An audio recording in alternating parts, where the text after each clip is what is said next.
Tom Callahan tightened the reins as Duke, his black Mustang, suddenly halted in the middle of the trail. The forest around them stood still, thick with the scent of pine and silence. Just ahead, a wooden bridge arched over a narrow gorge, weathered by time and cloaked in moss. But Duke wouldn't take another step. His ears pinned back, muscles tensed, and eyes locked on the structure with a fear Tom hadn't seen in the horse before. "Easy, boy," Tom whispered, patting his neck. "It's just a bridge." But the horse didn't budge. Behind them, Ella Monroe adjusted the straps on her backpack and rolled her eyes. "Seriously, we're stopping for this?" Tom didn't answer immediately. He studied the bridge, its slats worn thin, the supports groaning in the windless air. He'd crossed this path before, guided clients through these woods more times than he could count. But something about today felt different. Duke felt it too. "Let's give him a moment," Tom said quietly. Ella scoffed. "You sure your horse isn't just dramatic?" Tom didn't reply. He wasn't in the mood for sarcasm. Not when Duke's instincts were screaming. As the seconds stretched, the stillness became unsettling. The breeze that usually danced through the Montana pines had died completely. No birdsong, no rustling leaves, just silence. The kind that presses in on your ears and makes your heartbeat feel too loud. Ella stepped forward, hands on her hips, glaring at the bridge. "So what's the story with this thing anyway? You've mentioned it before, locals avoid it, old wood, big deal." Tom's jaw tightened. He hesitated before speaking. "They say there's something underneath it." "Like what? A troll?" She smirked. "Not a joke." His voice was firm now. "Old stories go back to the pioneer days. People vanished. Livestock too. They built this bridge to get over something they didn't want to touch." Ella raised an eyebrow. "And what exactly was that?" Tom looked back at her, then at Duke, who still refused to move. "No one knows. Or maybe they do, and just won't say." She rolled her eyes again, but her smile faded slightly. "I'm just here for the story," she muttered. Tom gave a short nod. "That's what they all say until they hear the woods go quiet like this." The breeze finally picked up again, just enough to rustle the branches above them, but it didn't feel like relief. It felt like warning. A cold breath through the trees. Tom turned Duke around. "We'll take the long way." "What?" Ella's voice rose. "That adds 2 hours. Then we ride faster," he said, already guiding Duke along the trail that curved away from the bridge. Ella cursed under her breath, hurrying to follow. "Are you seriously scared of a bridge?" Tom didn't look back. "No, I'm scared of what made the horse stop." A few paces later, Duke let out a low, uneasy whinny. Behind them, the bridge creaked as if something had shifted. But no wind had touched it, and in that moment, deep in the quiet of the Montana wilderness, it was as if the trees themselves were holding their breath. Before we continue deeper into this unsettling trail, don't forget to subscribe to the channel. This story is only beginning, and what lies ahead will leave you breathless. Hit that button so you don't miss a single twist. Ella kept pace behind Tom, her boots crunching through the dry needles scattered across the forest floor. The detour was narrow and less traveled, winding between thick tree trunks and low-hanging branches that clawed at her jacket. "You know," she said, brushing a strand of hair from her face, "it would have made a much better story if we crossed that bridge." Tom didn't respond. His jaw was set, eyes scanning the trees ahead. Ella watched him for a moment, noting how his posture had changed, tense, guarded, as if waiting for something to emerge from the trees. "You're seriously shaken," she said, lowering her voice. "It's not just about the horse, is it?" Still no answer. "Tom?" He sighed and finally spoke. 5 years ago I brought someone out here. New client. Ex-ranger like me, said he wanted peace and quiet. Ella listened silently. We camped near that bridge. Same trail, same path. One night, he went out to relieve himself. Never came back. She frowned. "You think he fell?" "I searched for 3 days," Tom said. "Found his boot near the edge of the bridge, that's all. No blood, no signs of struggle, just gone." The silence between them thickened. Ella looked over her shoulder. The bridge was long out of sight now, swallowed by trees and distance. "So you think something took him?" Tom slowed Duke and glanced at her. "I think some things aren't meant to be explained." She scoffed, but there was less mockery in it now. "You sound like those villagers in Romania I interviewed once. Swore the forest there ate people." Tom didn't smile. "Maybe it does." They continued along the detour trail. As the terrain grew rockier, Ella spotted something on a nearby tree. She paused, stepping off the path for a closer look. "Tom," she called. He turned in the saddle. Come look at this. Carved into the trunk of a tall pine were deep angular markings, not letters, symbols, rough repeated patterns arranged in a circle. Tom dismounted slowly, his face darkening as he approached. Seen them before? Ella asked. He nodded once. Same as near the bridge, years ago. Thought it was just kids messing around. Ella traced one of the grooves with her fingertip. They're too deliberate, too old maybe. Tom looked around. The wind had picked up again, but it didn't bring movement, only more silence. The kind that warned instead of welcomed. Come on, he said, mounting Duke again. We don't linger near these signs. Ella hesitated but followed, glancing back at the symbols one last time. They rode in silence for another hour. The trees thickened, light thinning through the canopy. Tom kept one hand on the rifle strapped to his saddle, eyes flicking constantly between the shadows. Eventually they reached a small clearing near a dry streambed. Tom signaled for a stop. We'll camp here tonight. Ella dropped her pack, her legs aching. You sure it's safe? He gave a short nod. Safer than the bridge. As the sun dipped below the trees, she sat by the fire, notebook in hand, pretending to write while watching Tom set up camp. His movements were mechanical, practiced, but his eyes never stopped searching. You ever think about going back? She asked quietly. To the military. He shook his head. I left what I had out there.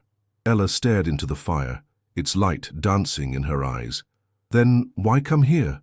Why guide people into places that eat them? Tom looked at her, the shadows hiding the depth in his gaze. Because I want to know why Duke stops at that bridge. And I want to know what took Mark.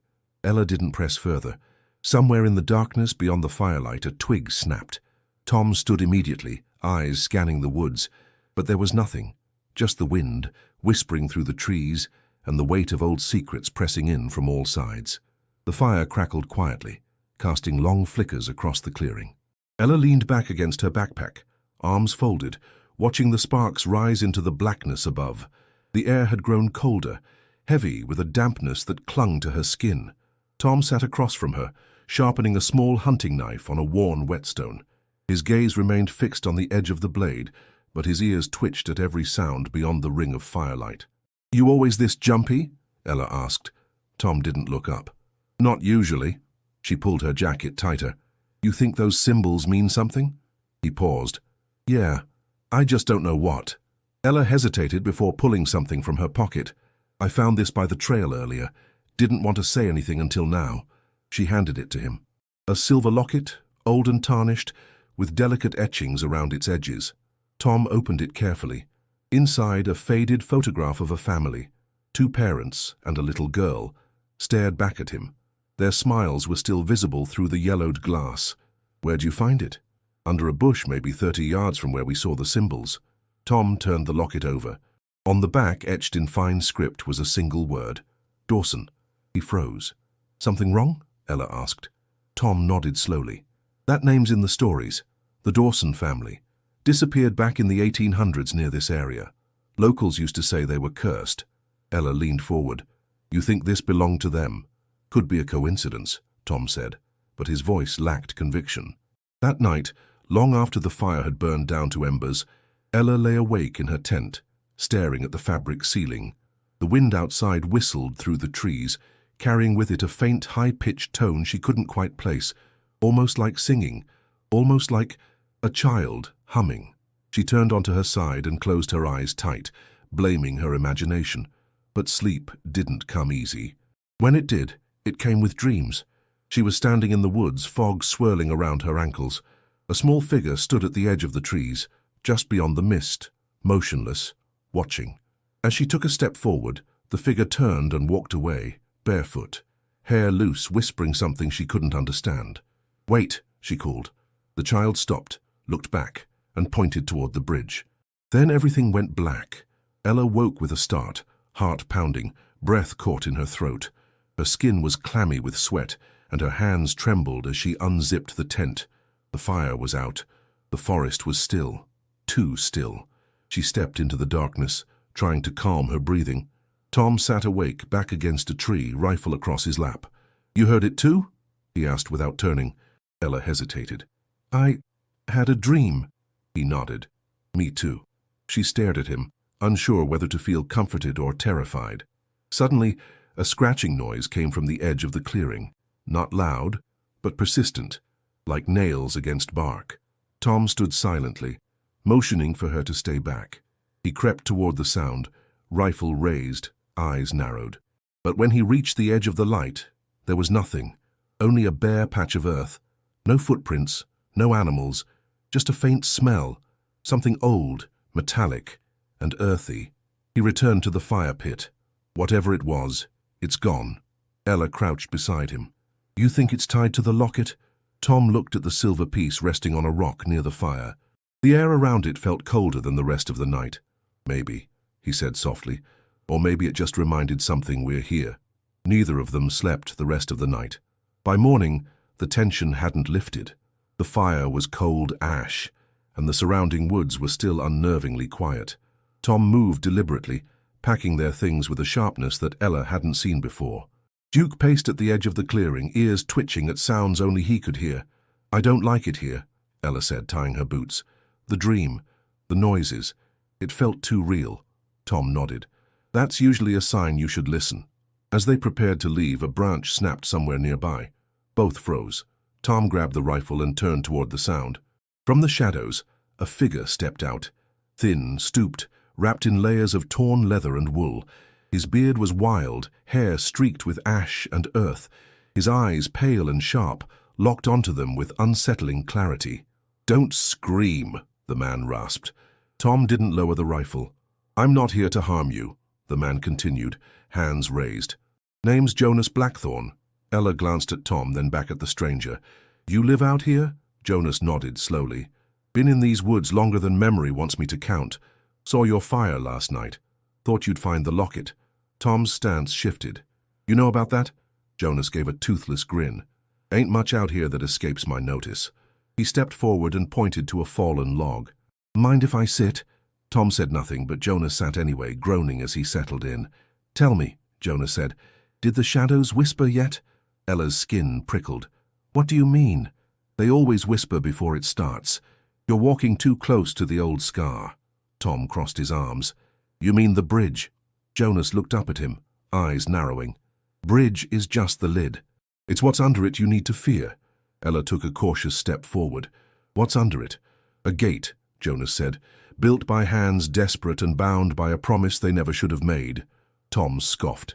You expect us to believe there's some cursed gate under a rotting bridge? Jonas chuckled softly. Not cursed. Bargained. The Dawsons, yes, same name as the locket, weren't just a pioneer family. They brought something here, something they couldn't control, so they built the bridge over it, covered the hole and the history. Ella looked at Tom. He's talking about the same family in the journal archives. Tom said nothing. Jonas continued. They left signs, warnings, carved the woods with marks to keep others away. But time erases fear. Now you're stirring it up again. Tom narrowed his eyes. What do you mean, again? Jonas looked off into the trees. You think your friend disappeared by accident? Tom's grip tightened on the rifle. I saw him, Jonas said softly. That night. He heard the whispers, followed them like they always do.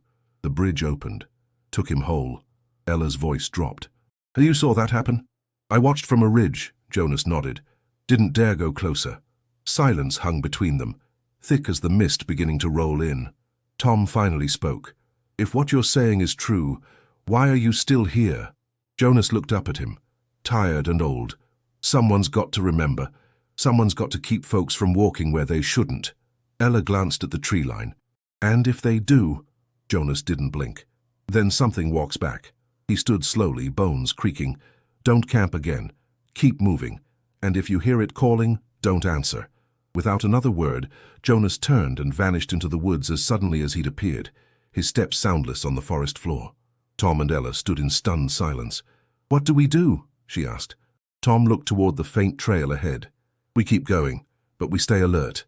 Ella picked up the locket again, turning it in her palm. The metal had grown colder. By late afternoon, the trail narrowed again, descending into a hollow where the fog pooled like milk poured between the trees. It clung to their boots, rising slowly until it brushed their knees, swallowing roots and rocks in ghost-like folds. The light dimmed, though the sun hadn't yet set. Ella walked quietly behind Tom, watching the way the mist curled around Duke's legs. The horse moved reluctantly now, muscles twitching at every rustle. "Do you see that?" she whispered. Tom halted. "What?" "There, just ahead." Through the veil of fog, the faint outline of the bridge had reappeared, its warped wood and sagging beams rising from the mist like a phantom. Tom's expression darkened. "We circled away from this." "I know," Ella said, "but here it is again." Duke snorted and reared back, nearly unseating Tom. The horse's panic was raw, instinctual. Tom calmed him with difficulty, stroking his neck and murmuring low. But Duke refused to move forward. Ella stepped closer to the bridge. "It looks worse now, like it's older." The air had changed. Heavy, still, not just silence, but something deeper, like sound itself had been stolen. Tom dismounted and tied Duke to a tree a safe distance back. "Stay with him." "No way," Ella said. "We're in this together." They walked slowly toward the bridge. The wood groaned beneath the creeping fog, boards sagging and pulsing as though breathing. Ella felt her heart drum against her ribs, each step drawn tight with invisible thread. Halfway there, she stopped.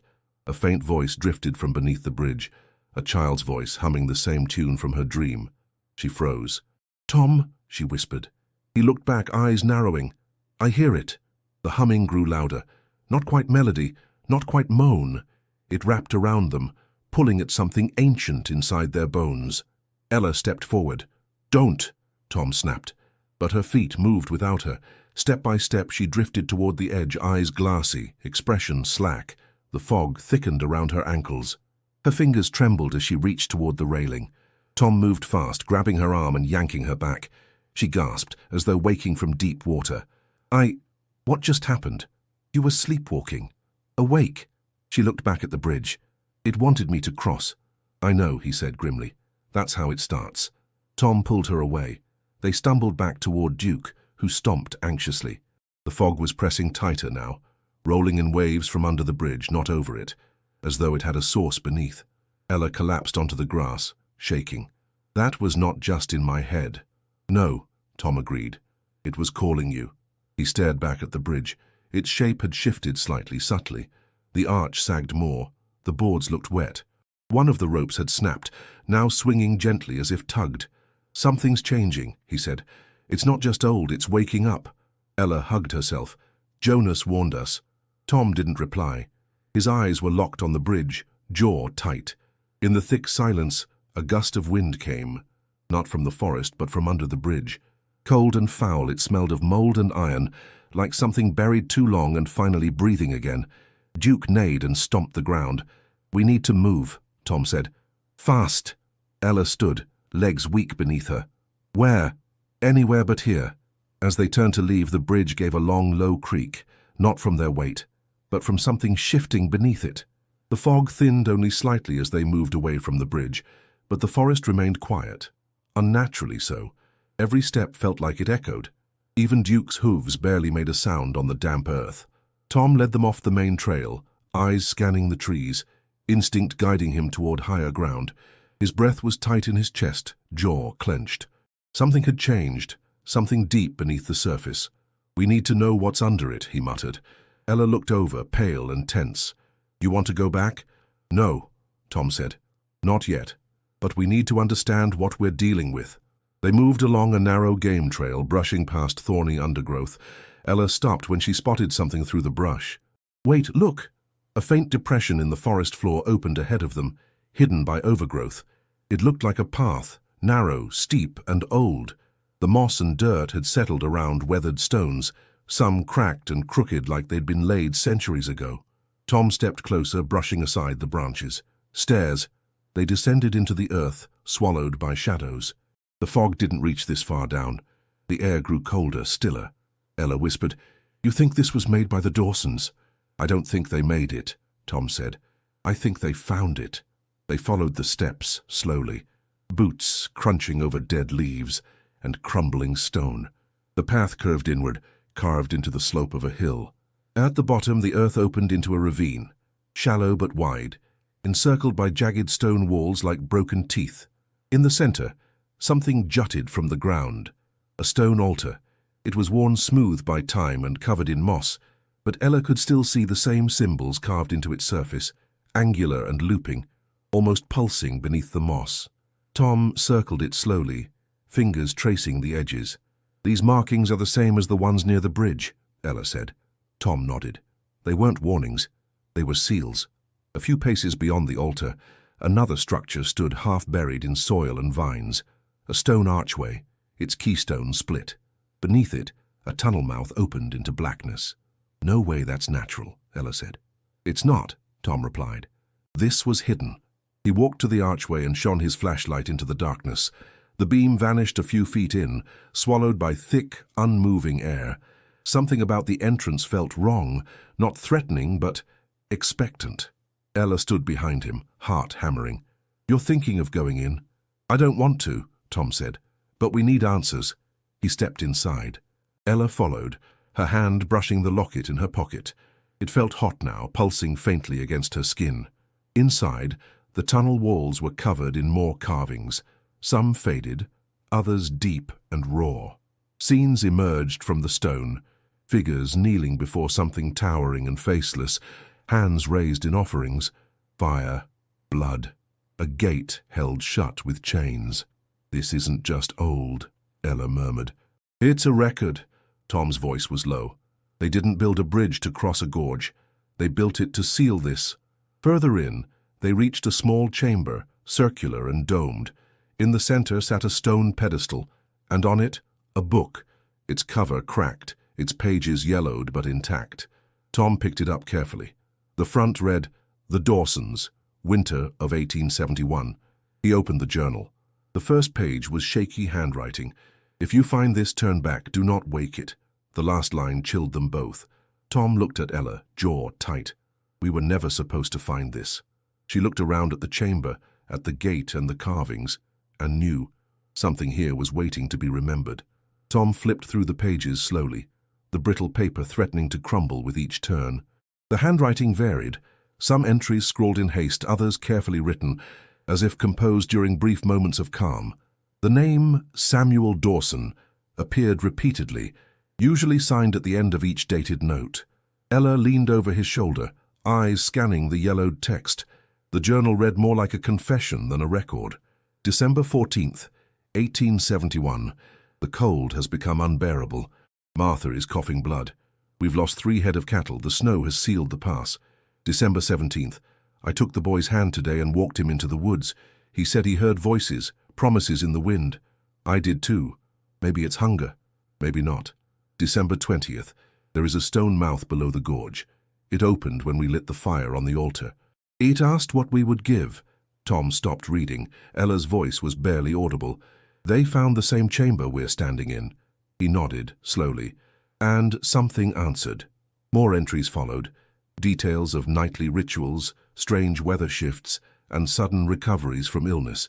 The family had begun to prosper again, though the snow never stopped. Then came this. December 28th. "We gave it a name. It's not a thing of flesh, it's a hunger. In exchange, it feeds us strength, health, it keeps the storm at bay. But it always asks for more." January 4th. "The gate moves when it's hungry. We hear it at night, grinding like stone on bone. I can't sleep. The baby cries whenever we go near it. I think she sees something we don't." Ella stepped back from the pedestal, her stomach twisting. "They fed it," she whispered. "They made a deal."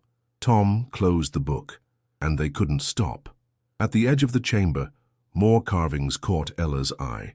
These were fresher than the rest, sharper, as if someone, maybe one of the Dawsons, had carved them in desperation. They depicted a figure standing before the archway, arms raised in sacrifice. Behind it, a black shape rising, towering, faceless. Ella backed away. "We shouldn't be here." Tom looked toward the tunnel. "We already are." As they stepped from the chamber back into the main corridor, Ella's hand brushed the locket again. It was burning hot now. She pulled it out and opened it. The photo inside had changed, blurred somehow. The family's faces now looked older, hollow-eyed. Tom stared. That wasn't like that before. They exchanged a look of quiet dread. Back outside, the fog hadn't returned, but the light was failing. The altar looked darker now. Its moss appeared to pulse like breathing. The forest didn't stir. Tom knelt near the base of the altar, brushing aside the dead leaves. More symbols. A circle within a triangle. At the center, a spiral. "Same as on the locket," he said. Ella crouched beside him. "This wasn't just a seal, it was a key." Tom stood. "And we just used it." The air suddenly dropped 10 degrees.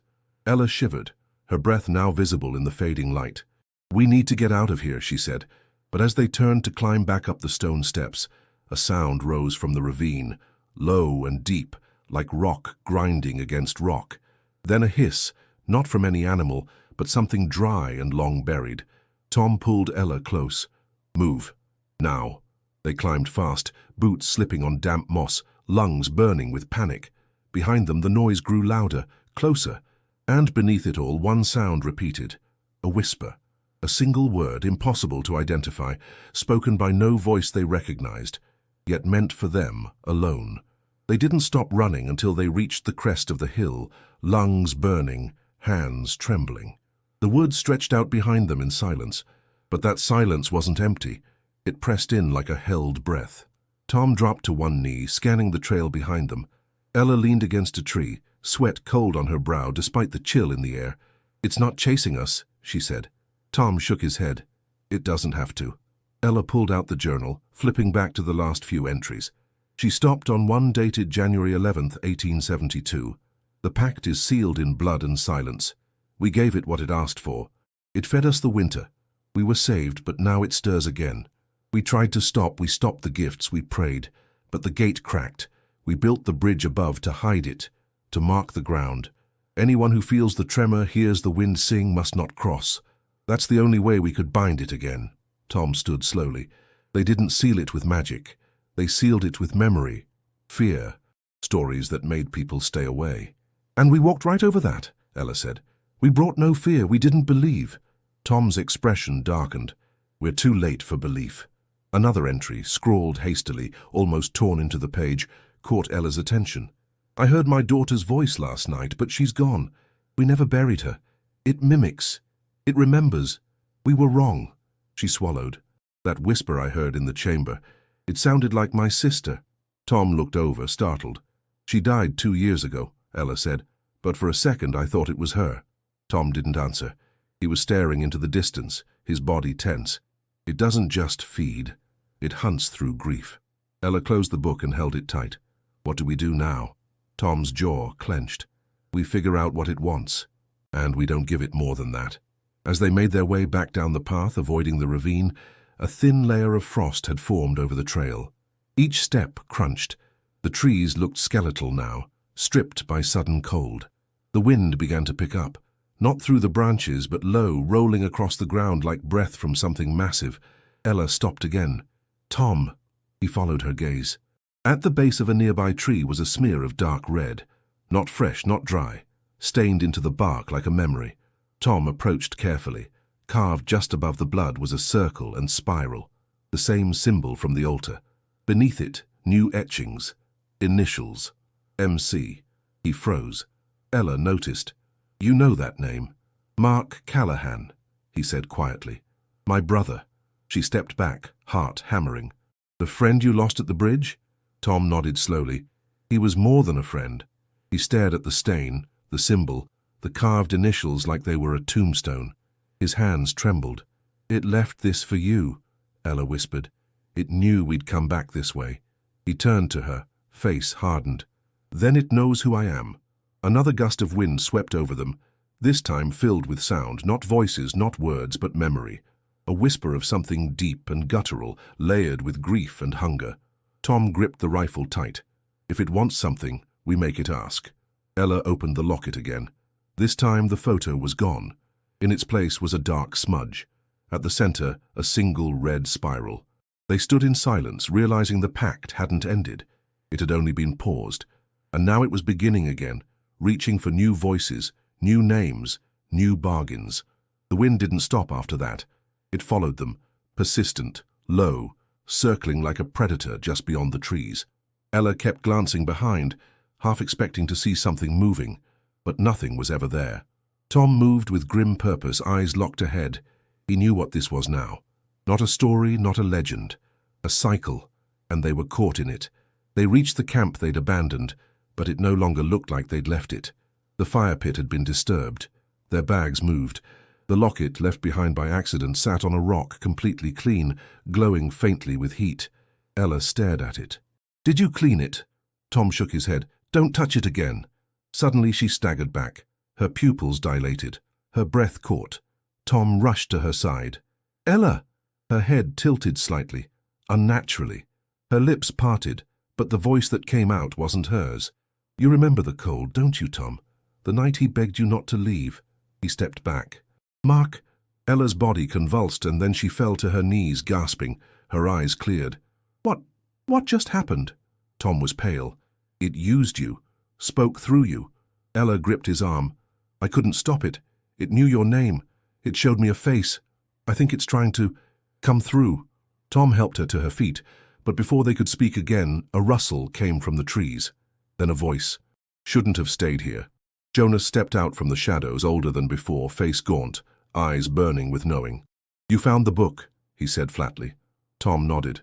"We know what it is now." Jonas shook his head. "You only know the edge. The real thing hasn't even opened its eyes yet." Ella looked at him. "Then tell us, how do we stop it?" Jonas sat on a log like a man who'd carried too much for too long. "You don't. It was never about stopping. It was about containing, about fear. That's why I never left. As long as someone remembers what it is, it stays weak. But you," he looked at them both, "you woke something with names, with blood. It's tasting memory again. And now it's looking for the gate." Tom's voice was hard. "What does it want?" Jonas met his eyes. "It wants to become." Ella shivered. "What does that mean?" Jonas closed his eyes. "It's not just a spirit. It's a shape. A thing made of hunger and voice and sorrow. Every time someone listens too long, remembers too deeply, it takes more shape. It's been waiting for people like you. For doubt to fade. For the bridge to rot. For memory to weaken." Tom's voice was quiet. "You knew Mark was gone the night he disappeared." Jonas nodded. "He went willingly. They always do when they hear a voice they love." Ella stepped back, her voice shaking. "We've seen the altar, the tunnel, the journal. We saw the spiral again." Jonas looked up sharply. "The spiral's moved?" She nodded. "Then it's already coming," he said. "And you're the cracks." Tom lifted his rifle. "Then tell us what to do before it gets worse." Jonas hesitated, then stood. "There's one way. The old way. But it needs more than courage. It needs sacrifice." Ella's voice cracked. "Whose?" Jonas didn't answer. The wind swirled again, and this time it brought with it a scent. Charred wood, damp earth, and something like burning copper. The air grew heavy. Ella reached into her jacket to pull out the locket, but it was gone. Tom noticed it too. "Where is it?" Jonas turned to the trees. "It's already found its next gate." They followed the sound. Not footsteps, not rustling. A pulse, a rhythmic vibration in the ground, like a heartbeat spreading from a single buried source. The trees leaned unnaturally, branches trembling without wind. At the edge of the old trail, they saw it again. The bridge. But now it looked entirely different. No longer a decaying relic, it stood restored. The wood was darker, damp as if freshly hewn, the ropes taut, glistening with moisture. A blackness flowed beneath it. Not water, not shadow, something in between. Ella stared, breath caught. It rebuilt itself. "No," Jonas whispered. "It was waiting to be reborn." Tom turned to Ella. "Where's the locket?"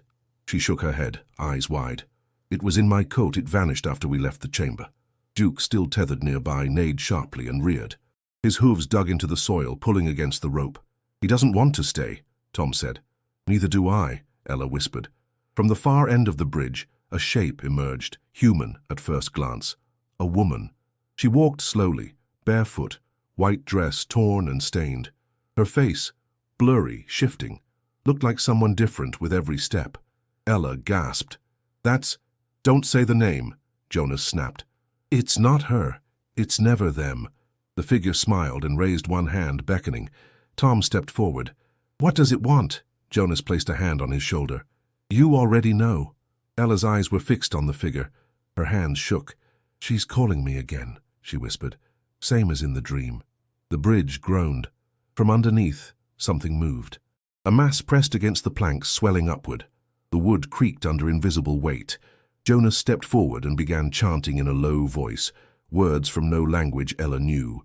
His voice quivered, but each word struck the air like stone. The figure on the bridge snarled, her face unraveling like wet paper, then shifting again into something older, hungrier. "Keep her back," Jonas yelled. Tom raised the rifle. "It won't work." "You're not aiming at her," Jonas said. "You're anchoring yourself." The wind picked up sharply, howling through the trees. From below, the bridge came a long, scraping moan, rising in pitch until it became a scream without a mouth. The boards buckled, the ropes snapped one by one. Ella clutched her head. "It's in my thoughts, trying to pull pieces of me out."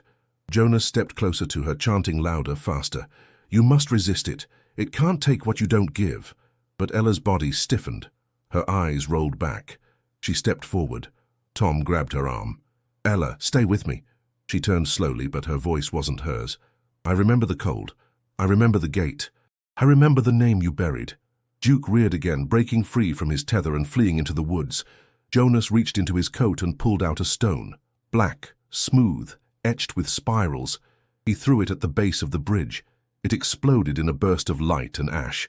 The shadow beneath the bridge recoiled, shrieking in a soundless wave of pressure. The figure stumbled back, smoke unraveling from her limbs. Ella collapsed, gasping. Tom caught her. Jonas fell to his knees, panting. "It's not gone. Just held. That stone bought us minutes." Tom looked at Ella. Her lips were cracked, bleeding, her pulse erratic. "She's fading," he said. "It took something from her." Jonas pointed at the bridge. "It's open now. The locket was the final tether. It's calling what's left of the pack to return." The plank split further. From beneath, a limb emerged, not wood, not flesh. Something in between. The bridge trembled. Planks groaned and cracked, pushed upward by a mass that should not have had form. The limb that rose was neither solid nor mist. Its shape changed moment to moment, a twisting tangle of sinew and shadow, leaking a dark vapor that hissed as it touched the air. Tom pulled Ella back. She was half-conscious, muttering fragments of sentences, none of them her own. Her eyes fluttered open, then shut again, lips moving in a whisper. "She's reciting names," Jonas said, eyes wide. "Names it's pulling from her memory." Tom gritted his teeth. "Then we shut it down now." Another rope snapped. The bridge dipped and cracked down the middle, revealing a gaping void underneath, not a gorge, but something far deeper. Within it, bones jutted from the walls, fused with the wood, human, animal, ancient. Jonas stepped forward and drew a knife from his belt. Its blade shimmered with strange etchings, gleaming faintly in the dark. "It wants to take shape through her," he said. "But if we sever its reach, its tether to the pact, it will collapse back in." Tom shook his head. "You're not touching her." Jonas stared at him. "It's not her I have to touch." He pointed to the bridge. "The locket's there, center beam. It's the anchor." They looked and saw it. Glowing now, embedded into the wood like it had always been part of it. The spiral etched on its back spun slowly, drawing air and light toward it like a drain. Tom took one step forward, and the thing beneath the bridge lunged. A full form burst from the gap, rising with a scream that split the sky. It was faceless but not featureless, covered in grooves, old runes, scars from rituals performed across generations. Its arms were too long, dragging smoke like tendrils. The wind howled as if in terror. Tom raised the rifle and fired. The shot hit, but the creature didn't bleed. It recoiled more from memory than pain, startled by the act itself. That hesitation was all he needed. "Cover me!" Tom shouted. He sprinted toward the bridge. The boards cracked beneath his feet. He leapt across a broken gap and landed hard, sliding near the locket. The creature screamed again, but Jonas threw a handful of powder into the wind, shouting a word that made the very air snap. The entity froze. Tom grabbed the locket. It burned in his hand, too hot to hold, too vital to let go. He saw Mark's face. His brother, pale, eyes full of pleading, then his mother's, then Ella's. The locket flashed, then pulsed. He roared and slammed it down onto the wood. A shockwave exploded outward.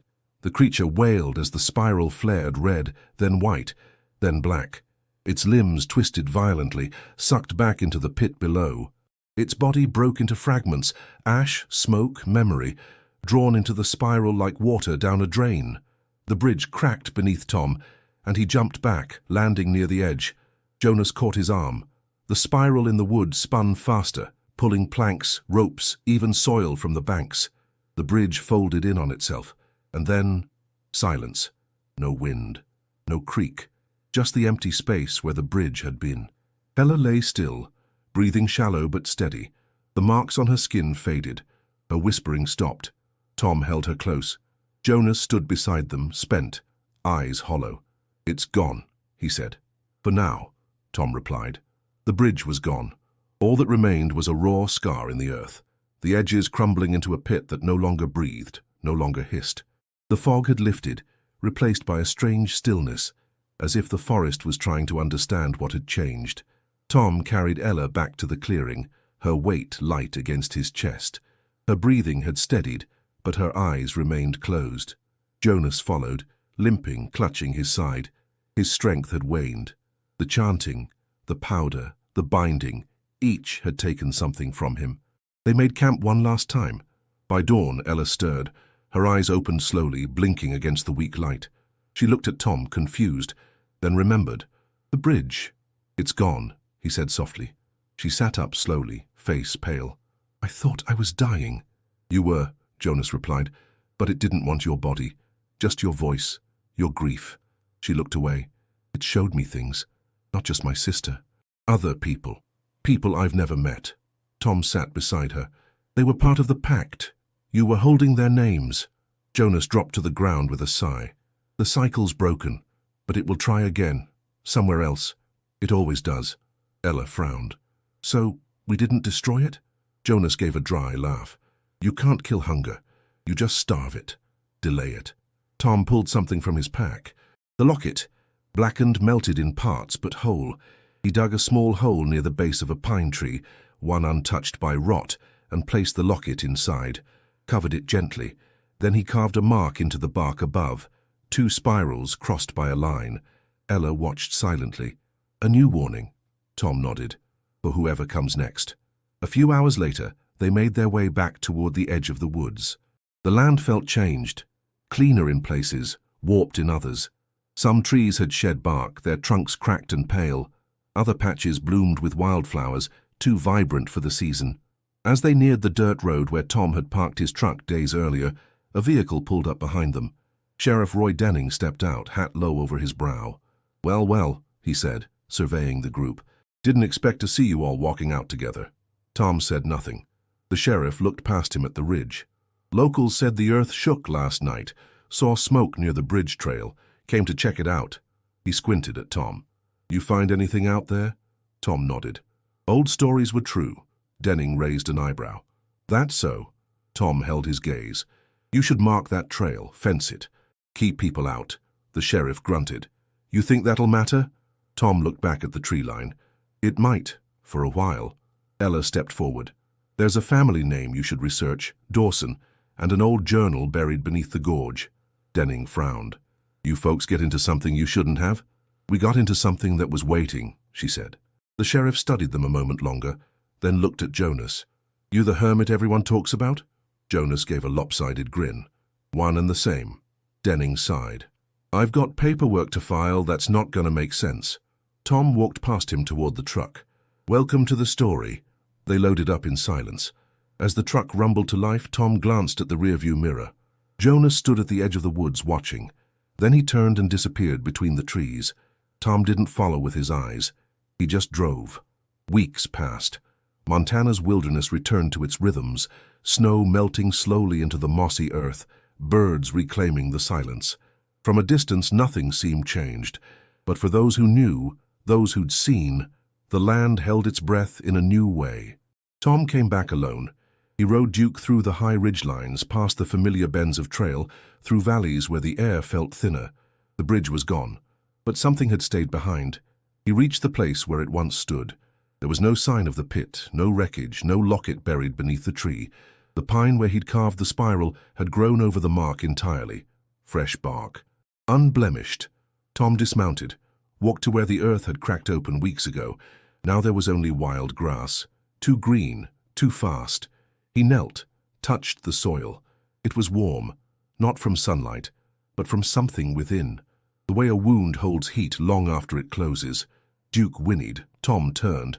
At the tree line stood a fox. Its eyes reflected light, but they didn't shine with fear. They watched, measured. Then the animal turned and vanished. Even they know, he muttered. He walked the perimeter, noting the unnatural calm.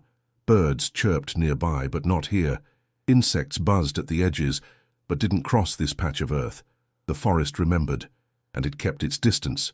Back at the spot where the locket had been buried, Tom found something he hadn't left. A stick, smooth and carved, lay gently at the base of the tree. Jonas's staff. Tom picked it up slowly, running his fingers over the spirals etched along its length. One was new, freshly carved, not worn by time. A spiral split clean down the middle. Tom stared at it for a long time. It wasn't over. He left the staff propped against the tree and mounted Duke again, riding along the ridge. The wind was soft, familiar. As he descended, he passed an old hunting cabin, its windows boarded. Dusty tracks led up to the door, then vanished. He paused briefly, watching the stillness. Something inside moved. Not with sound, not with shadow, just a flicker in the air like memory shifting. Tom didn't dismount. He kept riding. The next day in town he stopped by the general store. Locals gave him nods, brief and uncertain. No one asked questions, but they watched him as he passed. Whispers had returned to the valley. Children were told not to wander too far. Fences went up near the old trailhead, and though no one said it directly, something had settled over the town. Respect, caution, quiet fear. Tom sat outside the sheriff's office that afternoon, waiting. Denning emerged, rubbing his temple, holding a cup of stale coffee. "You're back," he said. Tom nodded. "You checked the site?" Tom nodded again. The sheriff exhaled. "Any sign?" Tom's eyes didn't leave the horizon. "Just enough." Denning drank. "Should I be worried?" Tom looked at him. "Always." That night Tom returned to the hills again. He made camp beneath a grove of aspens. The stars above were sharp, endless. Duke grazed nearby, ears twitching now and then. Tom stared into the fire, the glow dancing in his eyes. He wasn't waiting for anything. He was listening, not for voices, but for silence that changed. And in the quiet he knew, this place would never be safe again. Just watched, remembered, held back by those willing to carry the story. Ella's apartment in Helena was quiet. Rain pattered against the windows, soft and rhythmic. On her desk sat a half-finished article, her first real piece since returning. The headline read, "The Valley That Forgot to Sleep," but she hadn't touched it in days. The story in her notes was raw. She had written the names, the dates, the strange carvings, and the vanished bridge, but every time she tried to type the final section, something inside her paused. Not fear, something deeper, respect. She closed the laptop. At night, the dreams came again. She stood in the forest, fog curling around her feet. The trees were taller than they should be. The air smelled of frost and earth and time. A child laughed somewhere behind her. Then the voice called her name. Every night it was different. Sometimes her sister's, sometimes her mother's. Once it was Tom's. Always soft, always inviting. But she never turned around. In the morning she woke with words etched faintly into her memory. Names, places, symbols she hadn't seen in years. She poured coffee with a shaky hand and opened the map. It was an old surveyor's sheet, folded and worn. She traced a finger along the mountain ridges, noting the valleys untouched by roads. Dotted along them were small marks, X's and circles, old logging sites and forgotten settlements. But she wasn't looking for history, she was looking for patterns. And slowly one emerged, the spiral, mapped across 5 states. She called Tom. He answered on the second ring. "It's not just Montana," she said. "There are other gates, maybe older, maybe deeper." "I know," he said. Silence passed between them. "You saw it too?" she asked. "Didn't need to," Tom replied. "I felt it. The moment I left the forest, I knew it wasn't finished." She hesitated. "Do we chase it?" "We don't chase anything," Tom said. "We follow signs. Like before. One step at a time." She breathed out slowly. "You'll go back?" "I never really left." That afternoon, Ella packed her bag. She took the journal, the Dawsons, now worn and dog-eared. She took her recorder, her camera, a flashlight, and the old compass Tom had given her. It still ticked wrong near metal, but she trusted it more than digital. Before she left, she pinned something above her desk, a copy of the original locket photo. The faces had returned, clearer now, but their eyes had changed. They looked straight at her. That night, she caught a bus west. Tom, somewhere along the Idaho line, watched the clouds roll in and marked a trail on his map. Another bridge, another forgotten name. The spiral carved in a stone by a dry riverbed had confirmed it. Duke stood ready. The silence in the woods wasn't as still anymore. He wasn't hunting. He was listening. Somewhere, something was whispering again. Not loudly, just enough. Enough for the curious to wander. Enough for the grieving to follow. Enough for the pack to call once more. The desert air was drier here. Tom rode along the ridge of a canyon in northern Arizona, the trail dust rising in swirls behind Duke's hooves. It had taken weeks, but the signs had led him true. Old markings on abandoned cattle gates, stories whispered by a Navajo elder, and most of all, the familiar pull beneath his ribs, that quiet thrum of something ancient, watching. He stopped near a ledge. There, stretching between two rock faces, stood another bridge. Not wood this time. Stone. Crumbling. Half swallowed by sand, yet unmistakable. The spiral etched into its central pillar had faded, but remained visible. The earth around it had dried in unnatural patterns, like waves of heat frozen into the dirt. Tom dismounted and walked forward. Duke wouldn't follow. He stepped onto the first stone slab. The air shifted. Not cold, not hot, just absent. He knelt, brushed away the dust from the spiral. Beneath it, another symbol. Newer, a double ring. One closed, one broken. He sat there, quiet, breathing in the silence. He didn't feel fear. Not yet. But something stirred beneath him. Another gate. And somewhere, maybe miles or weeks away, Ella would be standing at another forgotten path, notebook in hand, listening for whispers. He hoped she hadn't followed too far. But part of him knew. This was no longer about one place. It was a web, a cycle, and they had stepped into it willingly, for a reason, because forgetting was more dangerous than remembering. He opened his notebook, drew the spiral again, and marked the location. Then, in bold letters, wrote 2 words beneath it. Still breathing. Behind him, the wind picked up. It didn't howl. It didn't wail. It whispered. A name. His name. But this time he didn't turn. He stood, eyes locked on the bridge, and waited, just long enough to remind it. He was listening too. If you made it this far into the story, you felt it. The pull of something deeper, older, and far from over. What Tom and Ella discovered is only one piece of a much bigger puzzle. There are more bridges, more voices, more gates. Subscribe now if you haven't already, so you don't miss the next chapter. And if you want to follow this journey further, click the video on your screen now. What's waiting on the other side might change everything you thought you knew about the quiet places in this world. Stay curious and stay alert.